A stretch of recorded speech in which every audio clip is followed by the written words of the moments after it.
আমার রাসূলুল্লাহকে এত সুন্দর দেখতে ছিল। আম্মা জান আয়েশা সিদ্দিকা রাদিয়াল্লাহু তাআলা আনহা বলে, একদিন দয়া নবী আমার কোলে মাথা দিয়ে শুয়ে আছে, আর এমন করে পূর্ণিমার চাঁদ উঠেছে। আমি আয়েশা আল্লাহ নবীর মুখে দিয়ে একবার তাকায়, আকাশের চাঁদের দিয়ে একবার তাকায়। আমার নবী বলেছিল, আয়েশা রে, কি দেখো তুমি? বারবার একবার আসমানের চাঁদে দিয়ে তাকাও, আমার মুখে দিয়ে তাকাও। আম্মা জান আয়েশা বলেছিল, হুজুর চাঁদ দেখি আর আপনাকে দেখি, এ আয়েশা কি দেখতে পেলে?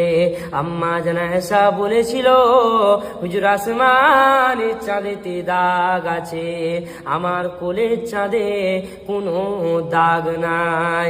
আল্লাহ এত সুন্দর নবীকে দেখতে করেছে। মিশরের নারীরা হযরত ইউসুফ